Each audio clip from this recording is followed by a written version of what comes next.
You cannot have success without money. There's a lot of people trying to convince you that you can have success and not have money. Sorry. I came all the way over here to tell you the truth. I didn't come here to lie to you. I don't care what your mom told you, your grandmother, your papa, you read some Instagram quote. Quit making sense of not having money. If you have made sense of not having enough money, if you, your wife, you, your husband, you and your family have made sense of being poor, shame on you. What's the economy? Here's your excuses. I'll give them all to you. It's the economy. It's regulations. It's property. It's property taxes. You're making sense being broke.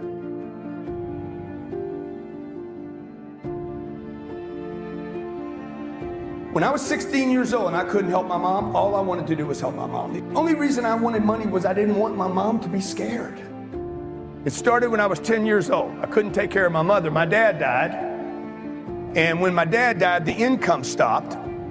Money coming in stopped. My dad took care of the family. We had 5 kids. My mom was scared. How many of you have seen your parents scared before? Not enough money. Where's the money going to go? Saving money. Your parents are saving money all the time, clipping coupons. Save a penny. No matter where I go in the world. I'm in America, I'm in London, I'm in Singapore. A penny saved is a penny earned. Folks, a penny is a penny. Ain't never gonna be more than a penny. And most of you won't even pick it up today. And you don't even need to pick them up. They're worth nothing. My mom was picking up stuff that was worth nothing because she was terrified. And when I saw her scared as a young boy, I wanted to be able to help my mom. And I didn't know how to help my mom. She didn't know how to invest. She didn't know how to get money. She didn't know how to earn money. She didn't know how to get a job. She didn't know how to negotiate with people. She didn't know how to get the best deal. If you don't know these things in life, folks, you cannot have money. And if you don't have money, you're going to be scared all the time. If you go to America and leave America and go to London, leave London and go to Sydney, Australia, you're going to find one thing common with everywhere you go. You want something? They want money. And I couldn't solve the problem. I told my mom when I was 16 years old, one day I'm going to become super successful. And when I do, I am not going to worry about money and I'm going to help a bunch of people. In 25 years old, I wanted to become an entrepreneur. It took me 20 years to figure out how to be a real entrepreneur. You guys got to pay the price. You should already have what you want. I spent 20 years between the age of 25 and 45 years old being a salesperson, basically, learning sales, accumulating money. I had 3 little businesses between the age of 25, started them all with no money, no cash, no connections, didn't know anybody. My first year, I made $30,000 in my business. Second year, I made $30,000. Third year, I made $36,000. This year, last year, we made $158 million. You guys are still adding things. You got to skip. You got to learn how to skip. You understand? Hey, I got to learn how to make 60 grand a year, and then 80 grand a year, and then 140,000 a year. And at some point, you got to skip to $1 million. Financially free, independent. Do what you want, go where you want, be with who you want. How many of you like to be in that position? Yeah. Money won't make you happy. How many heard that before, by the way? Money won't make you happy. Huh? How many of you got a friend that tells you this all the time? Oh, you're going to that conference? You know, money won't make you happy. You know that, right? How many heard that before? Let me see a hand. The guy that was telling you that, he ain't got any money. Guarantee you he ain't got any money. Oh, I'm so happy. I'm a happy person. I don't need money. A guy told me that recently. Man, why you work so hard, dude? Money won't make you happy, man. Don't you know that? I'm like, you don't have any money. You should not be giving advice on things you quit on. You guys want to be broke? You want to spend the rest of your life worried about money? You have to learn this. You got to think bigger. You got to do more. Anything short of 10x planning 10x thinking, 10x actions. I need 10 people. If I have 10 people, then I'm going to sell 2 of them. Anything short of 10 times that budget or calculation will fail you, I promise you. So if you think it takes 10, multiply by what? You multiply times 10. If you think $1 million is a great financial target, 10x rule says, no.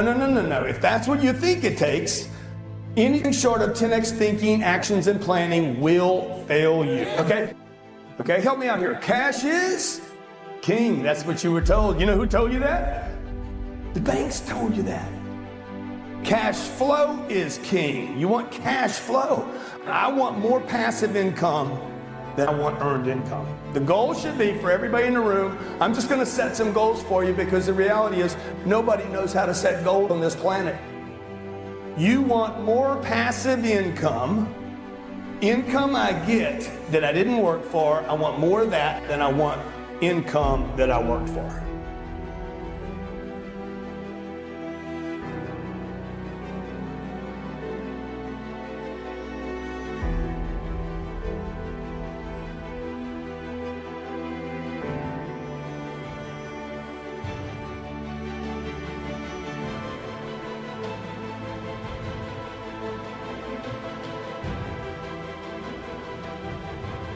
I was 20 years old.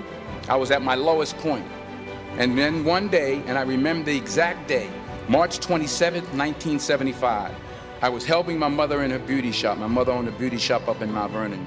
And there was this older woman who was considered one of the elders in the town. And I didn't know her personally, but I was looking in the mirror, and every time I looked at the mirror, I could see her behind me, and she was staring at me. She just kept looking at me. Every time I looked at her, she kept giving me these strange looks. So she finally took the dryer off her head and she said something I'll never forget. First of all, she said, "Somebody give me a piece of paper. Give me a piece of paper." She said, "Young boy, I have a prophecy, a spiritual prophecy." She said, "You are going to travel the world and speak to millions of people." I began at Fordham University as a pre-med student. I took a course called cardiac morphogenesis. I couldn't read it, I couldn't say it, I sure couldn't pass it. So then I decided to go into pre-law, then journalism. And with no academic focus, my grades took off in their own direction. I was a 1.8 GPA one semester, and the university very politely suggested that it might be better to take some time off. I found that nothing in life is worthwhile unless you take risks. Nothing. Nelson Mandela said, "There is no passion to be found playing small and settling for a life that's less than the one you're capable of living." Fail big. You will fail at some point in your life. Accept it. You will lose. You will embarrass yourself. You will suck at something. There's no doubt about it. In the acting business, you fail all the time. Early on in my career, I auditioned for a part in a Broadway musical. Perfect role for me, I thought. So I'm in the wings, I'm about to go on stage, but the guy in front of me, he's singing like Pavarotti, and I'm just shrinking, I'm getting smaller and smaller. So they say, "Oh, thank you very much, and you'll be hearing from us." So I come out with my little sheet music, and so I assumed I didn't get the job. But the next part of the audition, he called me back. The next part of the audition is the acting part of the audition. Now I'm like, hey, okay, maybe I can't sing, but I know I can act.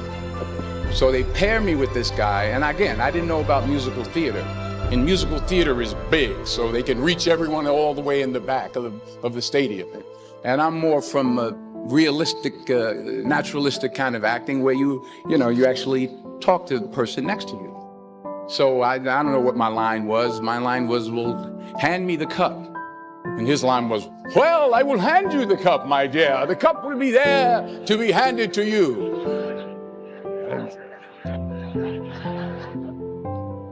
I didn't get the job. But here's the thing.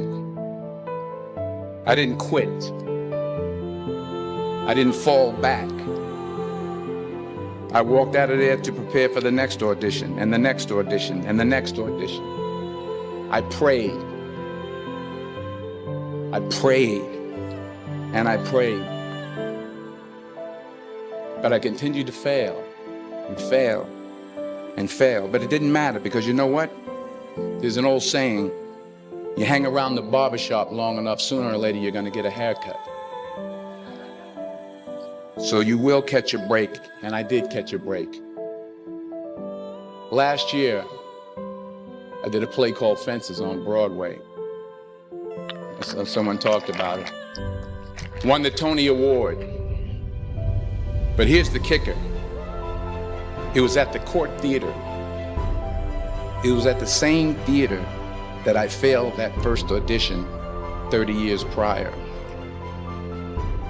Reggie Jackson struck out 2,600 times in his career, the most in the history of baseball. But you don't hear about the strikeouts. People remember the home runs. Fall forward. Thomas Edison conducted 1,000 failed experiments. Did you know that? I didn't know that. Because the 1,001st was the light bulb.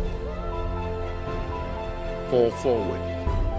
Now, I'm sure in your experiences in school and applying to college and picking your major and deciding what you want to do with life, I'm sure people have told you to make sure you have something to fall back on.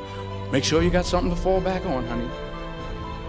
But I never understood that concept, having something to fall back on. If I'm going to fall, I don't want to fall back on anything except my faith. I want to fall forward. I figure at least this way I'll see what I'm going to hit. Fall forward. The point is, every graduate here today has the training and the talent to succeed. But do you have the guts to fail? While it may be frightening, it will also be rewarding. Because the chances you take, the people you meet, the people you love, the faith that you have, that's what's going to define you.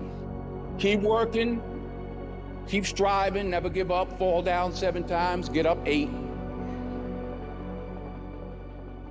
Ease is a greater threat to progress than hardship. Without commitment, you'll never start, but more importantly, without consistency, you'll never finish. It's not easy. If it was easy, there'd be no Kerry Washington. If it was easy, there'd be no Taraji Henson, P. Henson.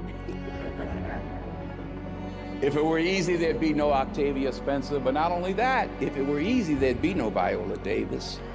If it were easy, there'd be no Michael T. Williamson, no Stephen McKinley Henderson, no Russell Hornsby. If it were easy, there'd be no Denzel Washington. So, dreams without goals are just dreams, and they ultimately fuel disappointment. So have dreams, but have goals. Life goals, yearly goals, monthly goals, daily goals. Don't confuse movement with progress. Remember, just because you're doing a lot more doesn't mean you're getting a lot more done. In order to achieve your goals, you must apply discipline, which you have already done, and consistency every day, not just on Tuesday and miss a few days.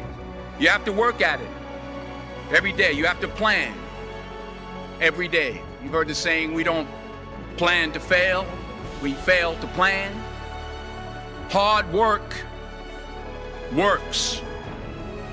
Working really hard is what successful people do. What are you going to do with what you have? I'm not talking about how much you have. Some of you are business majors, some of you are theologians, nurses, sociologists. Some of you have money, some of you have patience, some of you have kindness, some of you have love, some of you have the gift of long suffering. Whatever it is, whatever your gift is, what are you going to do with what you have? And it's not how much you have. It's what you do with what you have. We all have different talents. Some of you will be doctors, some lawyers, some scientists, some educators, some nurses. The most selfish thing you can do in this world is help someone else. Why is it selfish? Because the gratification, the goodness that comes to you, the good feeling that I get from helping others, nothing's better than that. Well, I have traveled the world, and I have spoke to millions of people.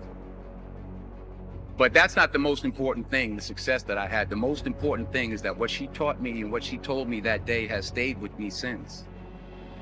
I've been protected, I've been directed, I've been corrected. I've kept God in my life and it's kept me humble. I didn't always stick with him, but he always stuck with me. So stick with him in everything you do. If you think you want to do what you think I've done, then do what I've done. Today is the beginning of the rest of your life, and it can be very frightening. It's a new world out there. It's a mean world out there, and you only live once. So do what you feel passionate about. Take chances. Don't just aspire to make a living. Aspire to make a difference.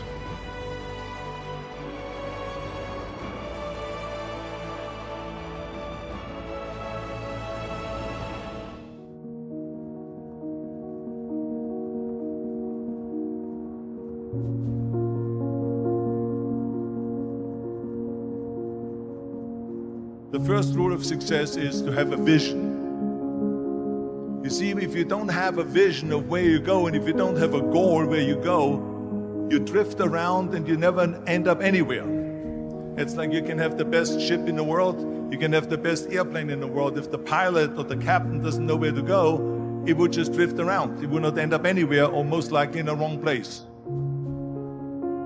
So I was very fortunate that I stumbled onto my vision. I mean, as you know, I was born in 1947 in Austria after the Second World War. And I didn't really like Austria when I grew up. I couldn't wait to get out of there. I couldn't see myself becoming a farmer or a worker in a factory or anything like that. Even though my parents wanted me to stay there and have a normal life. My father wanted me to become a police officer like he was. My mother wanted me just to stay there and marry a girl with the name of Heidi, hopefully, and have a bunch of kids and run around like the Van Trapp family in The Sound of Music. But that was their vision, not mine. My vision was totally different. I felt that I was born for something special, for something unique, for something big. Do you know how great it felt that I knew where I was going? Imagine the majority of people don't know where they're going. When you have a goal, when you have a vision, everything becomes easy. Because remember that in America, for instance, when you study, you will see the percentage of people that like their jobs. 74% hate their job in America. Now, this is not much different when you come to Europe. The majority of people don't like what they're doing because they're really not doing it because they didn't have a goal and they followed this goal. They just aimlessly drift around, and then all of a sudden there's a job opening, so they get that job because you have to work. But then when you work, it's a chore. It's work. It's not fun. So if you think about, only a quarter of the people really enjoy what they're doing in life. That is unbelievable if you think about it. So I felt so blessed that I knew what I was doing. It's like a medical student that studies and knows he wants to become a doctor. You know where to go. So I knew where to go. So people always ask me, when they saw me in the gym in the pumping iron days, they say, why is it that you're working out so hard? 5 hours a day, 6 hours a day, and you have always a smile on your face. The others are working out just as hard as you do, and they look sour in the face. Why is that? And I told people all the time, I said, because to me, I'm shooting for a goal. In front of me is the Mr. Universe title. So every rep that I do gets me closer to accomplishing that goal, to make this goal, this vision turn into reality. Every single set that I do, every repetition, every weight that I lift will get me a step closer to turn this goal into reality. So I couldn't wait to do another 500-pound squat. I couldn't wait to do another 500-pound bench press. I couldn't wait to do another 2,000 reps of sit-ups. I couldn't wait for the next exercise, for the next half hour of posing and all the kind of things that you have to do to be a champion. And with the age of 20, I went to London and I won the Mr. Universe contest as the youngest Mr. Universe ever. And it was because I had a goal. So let me tell you something, visualizing your goal and going after it makes it fun.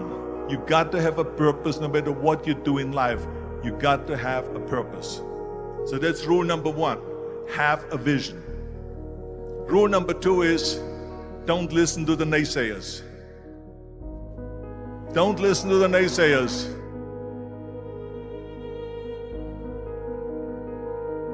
Everything I ever did, the thing that I heard out of people's mouth was, that's impossible.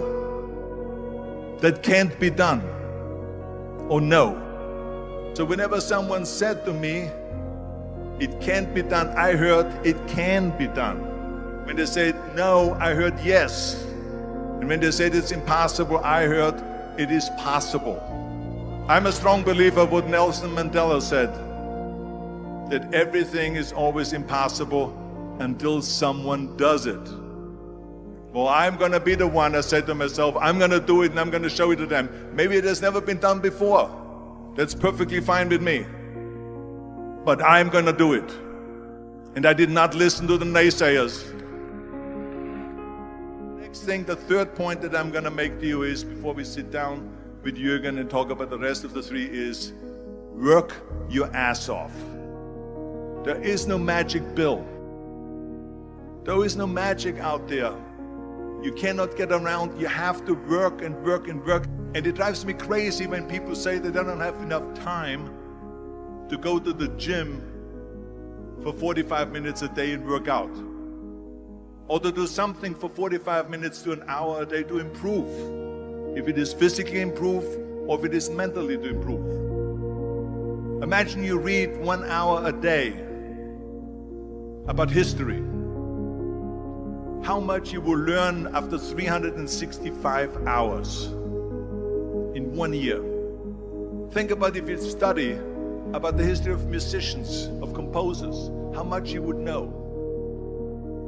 Imagine if you would work on a business, on some business that you want to develop every day for an hour. Imagine how further along you will go and get. So it drives me nuts because we have, when people say we don't have the time, we have 24 hours a day. We sleep 6 hours a day, so that gives you still 18 hours. And there's someone shaking their head out here in front to say probably, I don't sleep 6 hours, I sleep 8 hours, right? Or just sleep faster.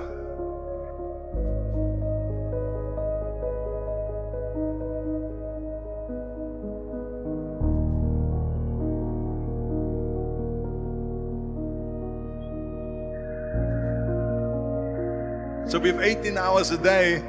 The average person works around 8 to 10 hours. So let's assume it's 10 hours, so we have 8 hours left. Then you travel around an hour a day, maybe 2 hours a day. So now you have still 6 hours left. So what do you do with these 6 hours? What do you do with these 6 hours? Then we eat a little bit, then we schmooze a little bit, talk a little bit to people and all that stuff. But you can see how much time there is available if you organize your day. So you got to work hard. I mean, let me tell you something. When I went to America, I went to college. I went and worked out 5 hours a day. and I was working on construction. Because in those days in bodybuilding, there was no money. I didn't have the money for food supplements or anything. So I had to go to work. So I worked on construction. I went to college. I worked out in the gym, and at night from 8 o'clock at night to 12 midnight, I went to acting class 4 times a week. So I did all of that. There was not one single minute that I wasted. I became very friendly with Muhammad Ali in the 70s. And Muhammad Ali worked his butt off. And I saw it firsthand. And I remember that there was a sports writer that was there in the gym when he was working out and he was doing sit-ups. And they asked him, how many sit-ups do you do? And he said, I don't start counting until it hurts. Now think about that.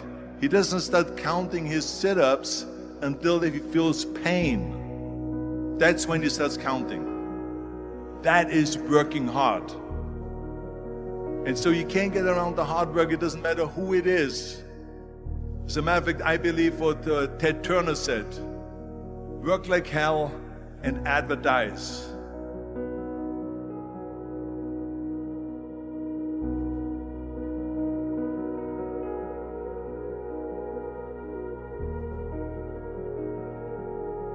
You get it? Work like hell, go to bed, and early to rise, work like hell and advertise. So you work your ass off, and then you let the world know about your work. That's what it is all about. Let people know. If you have a company, if you have a movie, if you do a sports, work your ass off, but then advertise and let everyone know. I hate Plan B.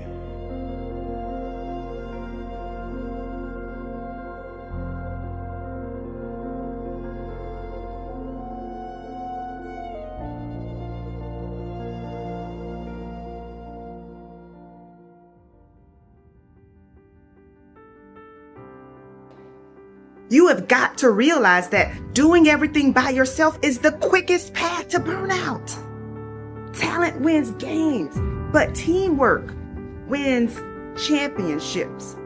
Do you just want to win games, or do you want to win championships? Proof. I know some of you believe it's you against the world. You want me to believe that everyone is against you? How about proving somebody right? How about all those people who did support you, who did encourage you, who loved you enough to tell you the truth, loved you enough to be honest with you? They drove you, they paid for you, they fed you, they clothed you. You cheered for them, they cheered for you. They helped you in practice, they picked you up, they took you home. Who was on your squad? Who do you want to prove right now? If you are always trying to prove someone wrong, instead of proving someone right, that can't get you enough fuel for the long haul. I hear you talking. I don't need anybody. I don't trust anybody. But when that is your mindset, when that is your mentality, anger is the motivation. Pain is the motivation. Then revenge is what's driving you. Revenge can't be what drives you. It's not a long-term play. Eventually, anger and revenge are proving someone wrong has its limits. Why? Because together we can. But if you really want to go further, you've got to be willing to come out of isolation. Welcoming support is one of the best gifts that you can give yourself. Yes, be strong, but also give yourself permission to be human. Trying to build your vision on your own places you at a disadvantage. Even when I know that I can grind harder, even when I know that I can stay up later and get it done by myself. Yeah, you may be better at it, but don't underestimate the power of teamwork. Talent wins games, but teamwork wins championships. Did you hear that? Did you catch that? That is power. powerful. You see, the isolation mindset is not healthy for you. This me against the world mindset is dangerous.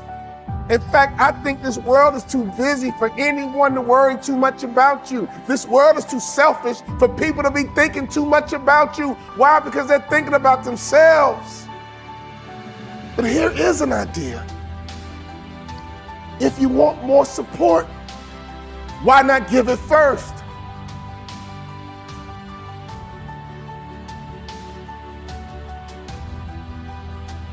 Everything you need in life must pass through another human's hands. I want to say that one more time so that you get it. Everything you need in life must pass through another human being's hands. That's why people are the most valuable resource on this earth. That's why you can't have this me against the world mentality, because you're going to block off your blessings. You're going to block off the people who have the resources. You see, God is trying to get things to you, but he has to use other humans. He has to use people in order to get it to you. Can I be clear? Can I be honest with you? The one thing might be holding you back is that you don't understand how important is it for you to understand people are here to be a resource for you. Everything you need in life is going to be given to you through another person. I believe success is a two-part process. Success, greatness, requires two things. We must get you right first. Can I ask you a question? Honestly, are you okay with correction? Are you okay with rebuke? Are you okay with someone telling you the truth? When someone tells you the truth, is that when they become your enemy? When someone tells you the truth, is that when you shut down? When someone tells you the truth, is that how you interpret it? That they are against you? They're not against you. They're for you because you can trust the wound of a friend. You can always trust the truth. Are you open to being coached? Are you coachable? Are you open to being taught? Are you teachable? Are you open to being mentored? I mean, have you ever been a mentee? Do you allow people to encourage you, influence you, and to have impact? These are the resources you may be running from, but I'm telling you to run to the truth. Run to the honest truth. Run to rebuke. Run to correction. Stop being easy on you. And start being tough on you. But here is an idea. If you want more support, why not give it first? I mean, you want people supporting you. You're so focused on you. Can I ask you a real question? Here comes the truth. Don't run away. Here comes the honesty. Don't run away. Who do you support? Who are you encouraging? Who are you clapping for? Who are you lifting up? Who are you cheering for? Who are you rooting for? You got to use your energy the right way, because the universe will give it back. Sometimes you got to pay it forward, and then you wait for the harvest to come your way. You need to give your support away freely. Why? Because together we can. I know you need more support, but so does your neighbor. I know you need support, but so does your friend. I know you need more support, but so does your brother. So does your sister. So does your friend. Let's work on you, then work on your squad. And the most important part of you is what you give, not what you take. Why? Because I need you, and you need me. And together, we can.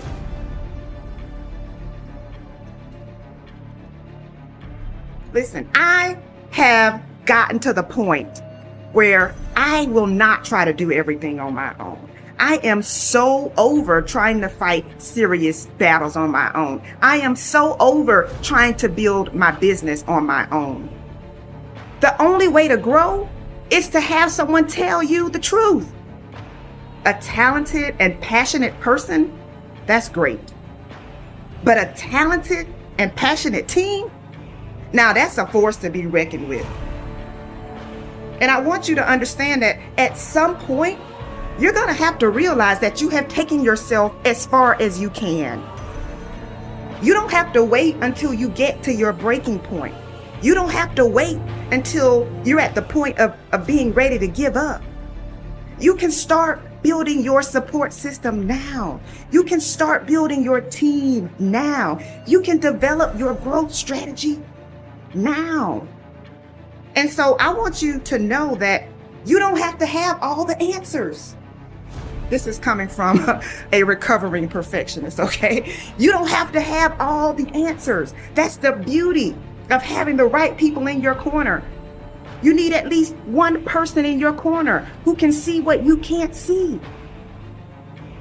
And as a matter of fact, I recommend that you position yourself around people who will pull the greatness out of you. Yes, that means stretching you. And when you hear someone spewing division, don't take part in that. Division is unfruitful. You can get so much more done when you're working in unity. So, who are you connected to? And what are y'all going to do to make the world a better place? When you are going through a tough time or you're fighting a difficult battle, don't try to figure it all out on your own. Don't try to compete with the person who has been sent to support you. It's not a competition.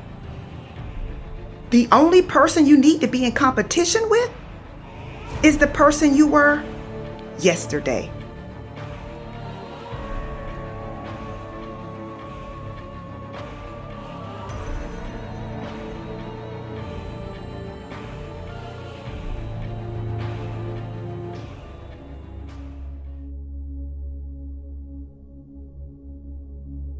It's hard for people to be themselves. They don't like themselves. They don't like what they are, and so they like to pretend that there's something more exceptional.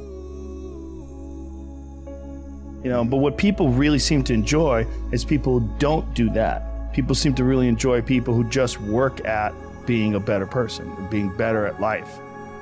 You can learn a lot from someone about how much attention they spend on other people's failures, right. How much time they spend pointing out other people's failures, and how little time they spend reflecting on their own. I'll be the first guy, you know, if I fuck up, if I get angry at something I shouldn't have got angry with, I pride myself in calling myself out. Because a lot of people have a hard time defining themselves. They define themselves by failure because they failed. But I'm like, you're not your failures, you're you. Okay, your life is a series of lessons you've learned. Now, if you just dwell on the failures, like that's not healthy. It's not smart and it's not empowering. What you got to do is look at those failures and go, well, now you know what not to do. But you're not that. You're you. You know, you could have done the stupidest fucking shit ever, but it's not you. That's not you. You're a different thing. You're the being that's experiencing all these failures. And if you know that they're fuck-ups, then you've learned, okay? If you repeat them over and over again, well, then I can't talk to you. I mean, that's the bright side of tragedy. So when you come through it, you really will have an appreciation for the moments without tragedy. You don't really feel it unless unless life burns you. You don't really feel it. Understand that you can struggle, and you can realize that sometimes when things are really hard to do, you think, oh my God, I gotta stop doing this. But once you do it and you complete it, you have a satisfaction, this sense of satisfaction that you did something really difficult that is irreplaceable. I think the idea that's important is action. Do things. Yes. Actually do things. To procrastinate and sit around and debate things forever before anything gets done, yeah, there's a proper balance though of enough action and enough thinking. That's what I like about physical pursuits, man. You find out who the fuck you are. You know, you find out whether or not you're that person who can keep going, whether you're that person who is consistent. So many people, they start off like, I'm gonna run a mile a day, and they run a mile a day for a couple of weeks and they fuck off. You know, it's consistency. Just showing up when you don't want to show up, forcing yourself to do things you don't want to, but then reaping the rewards. I think also stepping away from the hum of civilization is good too, because whether we like it or not, we're caught up in the hum of civilization in a way that it's almost impossible to measure. It's happening to you if you're in traffic. It's happening to you when you're around large groups of people. There's a constant inundation of input from other folks. And when you're in the woods, one of the first things that you realize, especially when you sit down and you look out over a large ridge and valleys, you see the mountains behind it, you realize this stuff doesn't give a fuck about me. Right. It's been here long before me. It'll be here long after I'm gone. Perspective. Yeah. It's the ultimate perspective enhancer. And, it's just, you just look around, you just see these things that are out here hustling. Just birds looking for shit to eat, and animals looking to eat a bird, and then other birds flying around looking for animals that are eating on the ground. It's crazy. It's something that if you're not accustomed to it, it's not a normal experience for you. When you get out there and you soak it all in, and you are in the forest and you are in nature, it's very humbling, very humbling. It just puts it in perspective. Like, you're just a part of this insanely huge ecosystem, and these cities and this unnatural thing that we've created that we really haven't adjusted to yet. It's not good to spend that much time in that, because also you can get caught up in the way everybody else thinks, and they're not always necessarily thinking in a way that's beneficial for you or for them. I don't think we're programmed to be steady and stable, because I don't think there's never a time in human history where life has been like super peaceful and easygoing. Like, you have these little kind of breaks where no one's coming over the hill with a sword and a fucking gang of barbarians. The orcs are not reading for a little while. So you get a little break, and that's part of what people appreciate about life, is those breaks. But you have to have the chaos too, and I think it's kind of built into the system that there is always going to be this up and down, and I think it's also built into the way you interface with life. You're not always gonna feel great. You're gonna have weird days, but those weird days where things are shitty, one of the things it does is it really makes you appreciate the good days. And I think if every day is too good, that's the problem with people that are on certain medications. It sort of make everything a 7 or a 6 all day, every day. It's just gray and pale and boring. Yeah. And there's no ups and no downs. There's no nothing. It's just flat. I'll take the life of the poet, the 1s and the 10s, those screaming, blistering 10s, and those heart-wrenching 1s. Like, for sure, I'll sign up for that. What else are we gonna do? Try and just ride out the middle ground like that? That's just less interesting to me. There's a lot of lessons in those 1s. The biggest ones. You come out of those like a different person. Like, you learn things. Your mind has to seek discomfort. It has to seek these difficult tasks. You have to enjoy it. And you have to figure out a way to make your mind enjoy those things. Some people it comes easy, and some people it doesn't. Some people it takes a long time. I always tell people the best thing you could ever do is force yourself to a schedule. Just write it down. Like, today I have to do an hour on the treadmill. I have to do an hour, no matter what. Even if you're fucking walking on it, you're doing an hour on a treadmill. The next time you're going to do it, you did an hour and this is the amount of miles you got in. Next time you're going to, add 3 miles. Put an extra 3 miles in that 1 hour. And just keep doing things like that. Write down, today I'm going to do 100 push-ups, and I'm going to do 100 sit-ups, and I'm going to do 100 chin-ups. That's today. And then force yourself to adhere to a schedule. Make a Monday, Wednesday, Friday workout schedule. Give yourself some time off, Like, don't even crush yourself to the point where you can't do it. Make it so that you really appreciate those Tuesdays and Thursdays. But on Monday, Wednesday, and Friday, you're going to get after it, and this is what you're going to do. Most people just try to go work out, and you're kind of aimless, and you show up, and you pick up the jump rope, and you jump a little rope, maybe you hit the heavy bag a little bit, maybe you do some curls, but you don't really have an aim, That's why people like to hire trainers, because a trainer will tell you what to do.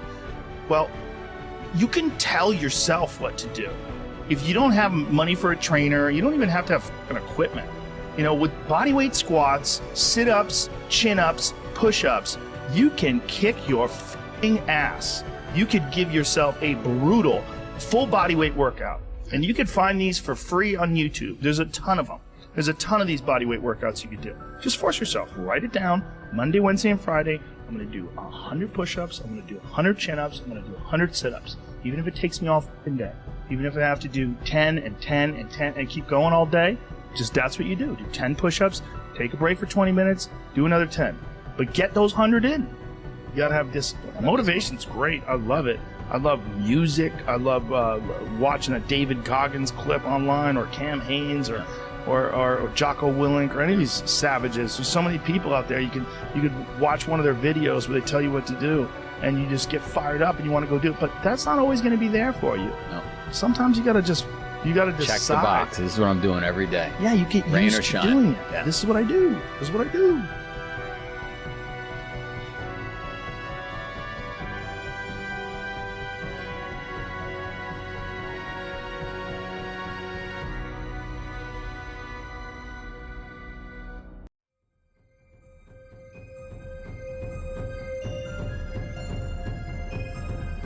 This is the end.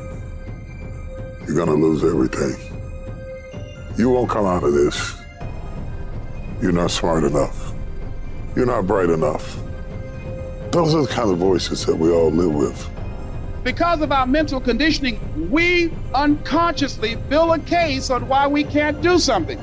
You can't do that. You don't have any college training. You can't do that. You don't have the money. You don't have the contacts. It's a natural inclination for us to put ourselves down. See, we are born negative, I think, in a negative consciousness because we live in a negative world. Don't let this negative world get to you. Don't let it win. Stop beating up on yourself. You do it. I know you do it. I've done it. Life is serious, and you have to be serious about taking care of your mental state. So I'm saying learn to be your own booster. Start building yourself up. Start encouraging yourself. If you don't program your mind will be programmed, because human beings are goal-oriented. Turn a deaf ear to people that all they can do is talk about how negative things are because they have bought into the consciousness of the world. Start listening to tapes on a daily basis to begin to recondition your mind, to retrain your thinking. Listen to things that can empower you, that can enable you to create a new reality for yourself, and a new life for yourself.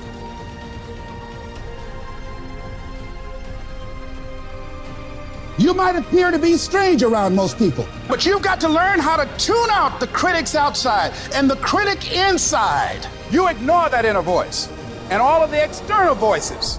Don't judge the possibilities for what you can do based upon the circumstances, because the circumstances won't determine who you are. Start saying, I can do this. I can make this happen. Come on, man, get yourself together. You can do this. You can handle this. This is not a big deal. You're amazing. This too shall pass. You can handle this, you just haven't figured it out yet. You can do this, other people have done it. It doesn't take an Einstein. Take some seminars, workshops, read some books on how to manage a business. You've got your gifts, you've got your talents. Stay focused on what you're doing. Focus your energy. That kind of talk, saying that to yourself, drives back the other voices of negativity that we all have. You've got to be willing to prepare yourself and do the best you can. Take your best shot. Start working and developing yourself now and prepare yourself for what it is that you want, because you expect to get it.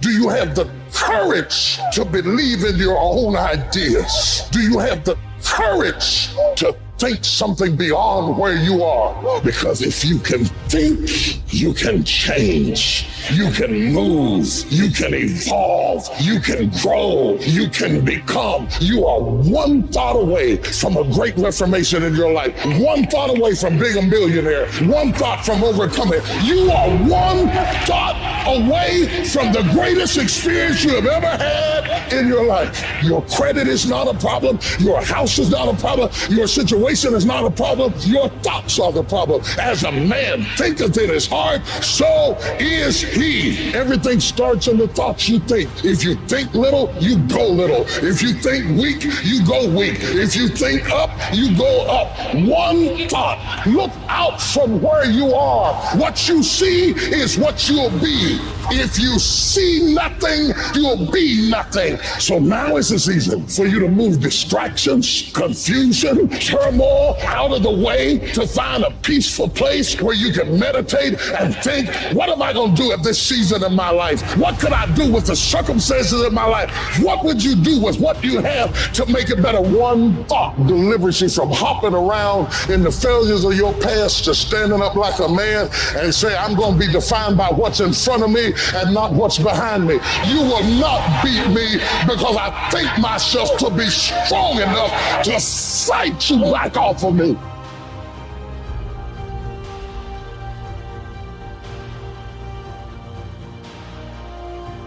I want you to look at something right now. Think of some major goal you want, or maybe it's one you're already working on and you have experienced a lot of setbacks, a lot of defeats. You've experienced a lot of disappointment. Maybe you've already given up. And maybe you just need a little fire, a little encouragement to get back in the game again. Here's what I want you to look at. There are winners, there are losers, and there are people who have not discovered how to win. And all they need is some coaching. All they need is some help and assistance, just a little support.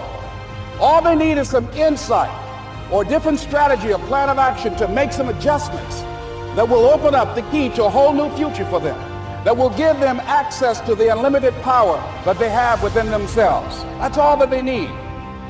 So what I want you to do is think about something you want for you, that's real for you, that's important for you, that will give your life some special meaning and power.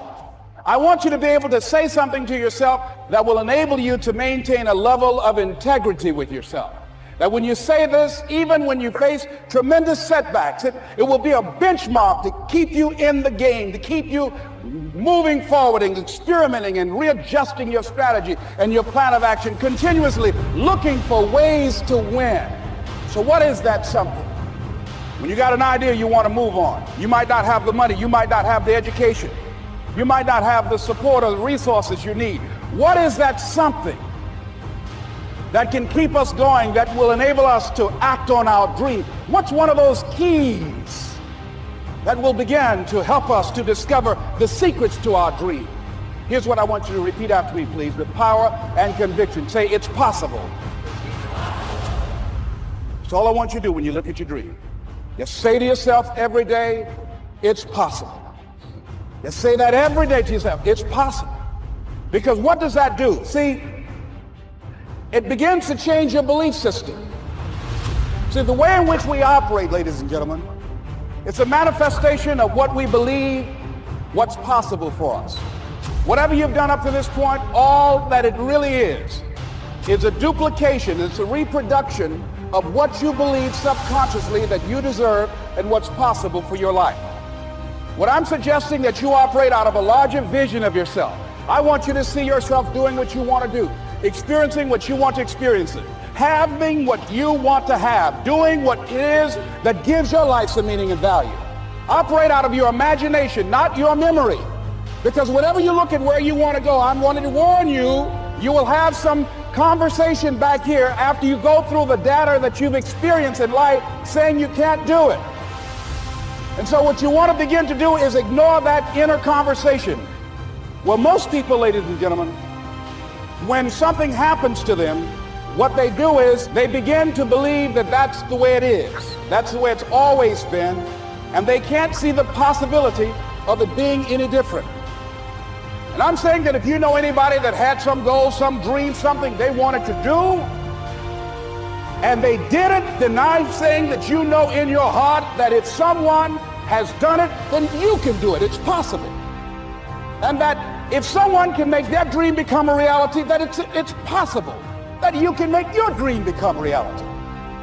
And so as you begin to look at where you want to go, beginning to embrace that, it's possible.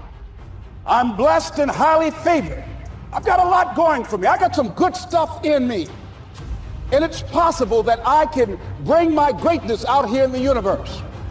That I can do what I want to do. It's possible I can write my own book. I can have my own business. I can take the trip and travel around the world. It's possible. I can bounce back from adversity and reinvent my life. It's possible. Regardless of where I am, the things can get better for me. It's possible.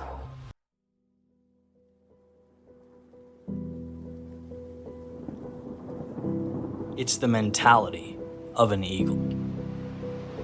I often ask myself, what differentiates those who wish for better outcomes and those who do something about it?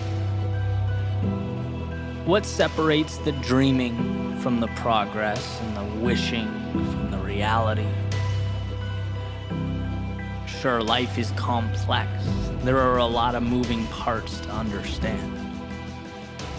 But I think this element is simple. Those who build things in life are willing to not only see a reality that hasn't yet materialized, but they also understand that in a world of no, they have to be the yes. They have to believe in their ability to drive towards finish lines that no one else sees. And see, meaning cannot come to fruition without that discomfort. Or as Nietzsche put it, one must still have chaos in oneself to be able to give birth to a dancing star. And that's just it. Most people see what is. Most people conform. They do not create. To change something means you have to be the metaphorical eagle amongst pigeons, flying above all that, everyone, everything else, superseding the limiting beliefs that shackle others to their one-dimensional realities. But most importantly, it means you can see.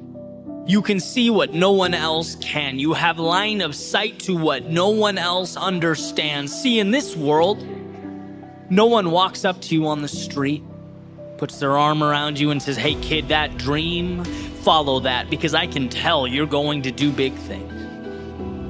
No one says, hey, that business idea, you're going to thrive next year, I know it. That relationship, it's going to happen. That level of fitness, oh, I can see it already. Nope. People see what's right in front of them. And as it pertains to you and your world, your life, people are those pigeons. And so that leaves you with a choice. Do you accept that? Do you blend in, take the scraps you're allowed to consume, the crumbs laid out in front of you? Or do you step back and acknowledge that this is going to be tough, this is going to hurt, it's going to push me further as a person than I've ever been pushed? But you know what I get in return? That view. I get to live above the clouds with those who don't wait in line. No, they become the main attraction. They transform what is into what will be, because the world, it has a way of ensuring that we really want what we say we do. Greatness in any area of life is reserved for those willing to carry forward when most would turn back, to build a bridge to something greater when most people point out that your bridge is not connected to anything, that it's a waste of time, it's trivial, useless, irrational. Good. Changing your life in the world around you has to be irrational. Taking the status quo and shaking it, saying, I'm going to alter this landscape, is irrational. But from irrationality comes the future. So when you feel like the world is against you, when you have an uphill battle to climb, when there are a million reasons for you to turn around, understand that this is nothing more than an indicator that you are right where you need to be, against the current, bringing something new to life. See, if it were easy, it would already exist. But changing your life, that makes you an architect of the unseen. So build on the days you want to build. On the days you don't, build. When they understand, build. And when they assume you've altogether lost your mind, build.